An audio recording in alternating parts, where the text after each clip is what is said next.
Bom dia, primeiro ano, tudo bem com vocês? Hoje vamos falar sobre o teatro grego, tá bom?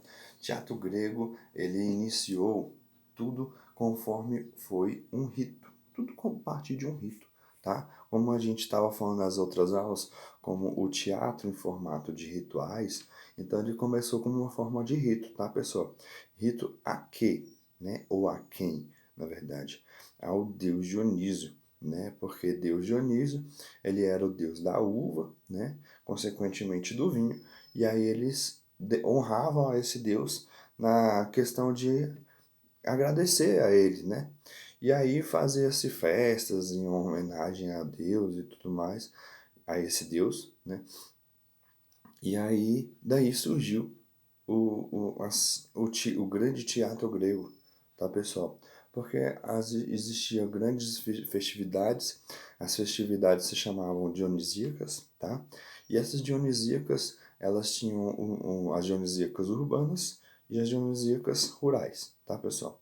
A grande diferença entre uma e outra, pessoal, é que uma durava um pouco mais de dias, né? A urbana demorava um pouco mais e a rural ela era um pouco menor, tá? E elas aconteciam em datas diferentes, tá, pessoal? Lá no livro de vocês vão ver com detalhes essas informações, tá bom? O que que acontece? É, assim que teve essas festas, a gente precisava ter o coro, né? O coro é aquela pessoal que canta, né? Que estava declamando poesias e por aí vai. E aí, dentro desse coro, tinha um posto ali chamado corifeu. O que que é esse corifeu, pessoal? O corifeu, ele é aquela pessoa que toma a frente do coro e fala algumas coisas, né? Toma a frente das pessoas que estão ali trabalhando e fala. Não só fala, mas declama poesias e várias outras coisas. E aí, desde que então, assim, tava tudo normal nessas festas, tudo acontecendo. E aí um dia que esse corifeu, ele determinou que ele iria fazer diferente. E quando ele fez essa diferença, ele fez o seguinte, em vez dele falar que, fala assim, ah, ele é o Deus Dionísio, ah, ele faz isso, ele é bom, ele faz isso, tudo mais, ele falava que ele era o Deus Dionísio. Então ele estava se representando de Deus Dionísio, certo? Então com isso, pessoal, ele a partir daí ele se tornou o primeiro ator, tá? O primeiro ator de teatro. Então, que o nome dele se chamava Tespes, tá? Tespes. Tem no livrinho de vocês, tem na apostila que eu vou linkar para vocês, ok? Então, pessoal, aí as histórias a partir disso essas dionisíacas foram sempre tendo espaço para essas representações, tá? E futuramente também começou a ter espaço para grandes peças de teatro, assim como nós surgimos aqueles grandes autores de teatro da época, que no caso Eurípides, Sófocles e Ésquilo, tá? Eles surgiram nessas festas em honra a Deus Dionísio, tá? E a gente também tem que, claro, falar sobre a tragédia da comédia, tá, pessoal?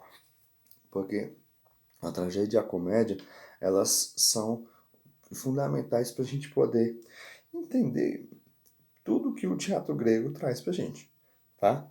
E todas as referências mais pra frente que a gente vai ver aí na história, porque tudo baseado no clássico grego, tá? Então, vamos lá. O que que acontece? A tragédia, ela tem alguns pontos que ela não pode faltar. Primeiro deles é o quê? Tem que ter morte, tá? Tem que ter morte e depois a gente coloca na ideia do herói trágico.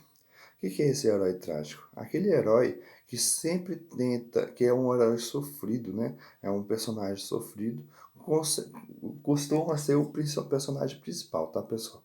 Aquele personagem sofrido que só leva amargura na vida e tudo que acontece na vida dele são tragédias, tá? Então, a gente para pensar aí.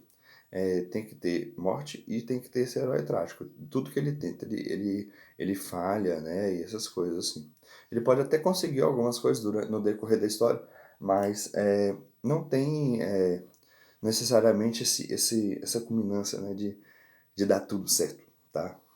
É, acontece também a questão do destino já traçado, tá, pessoal? Que o destino já traçado é aquela, quando tem o destino já traçado, tem alguma relação com o divino, tá? Então, já fecha aí nessas quatro. A relação com o divino, eles costumam sempre estar visitando algum oráculo, ou então sempre honrando algum deus na época da tragédia, tá? É, e aí, porque eles mexem muito com mitologia grega, né? Porque eram os deuses que eles adoravam naquela época. E aí, o que acontece?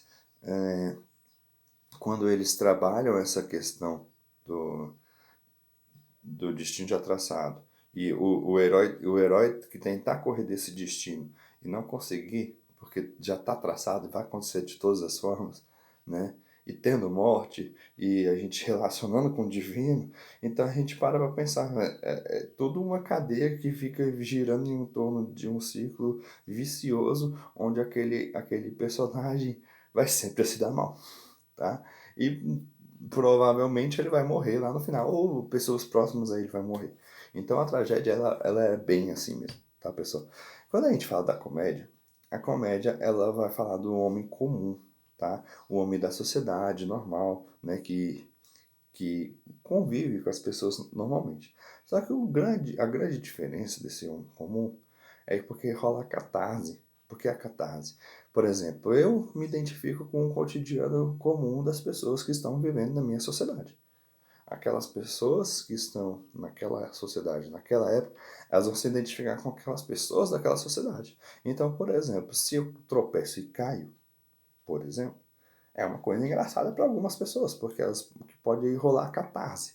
O que é a catarse? É você se identificar com aquela cena, né? Você pensa assim, poxa, isso poderia estar acontecendo comigo. Mas já que não aconteceu, então eu vou rir da situação, né? Muitas pessoas pensam dessa forma. Então é só a gente parar para pensar nessa ideia aí, tá? Então a catarse, ela existe. E aí, só pra gente fechar, pessoal, nesse teatro grego, depois que começou toda essa estrutura e tudo mais, a gente tem a vinda das máscaras, né? Porque para que servem as máscaras, pessoal? A máscara serve para poder você se transformar em uma pessoa diferente, né? Dar essa imagem de um personagem diferente, tá? Ela, no teatro grego, ela tinha uma função também, que ela tinha um pequeno cone na boca, tá? Todas as máscaras são abertas na boca, são fechadas do rosto inteiro, e elas tinham uma espécie de um cone, onde projetava melhor a voz do ator, tá, pessoal? Então, tinha toda essa questão da personagem, e tinha a questão da acústica, mas também tinha essa ideia do sagrado, tá, pessoal? Então é isso a nossa aula, espero que vocês tenham gostado, e até logo.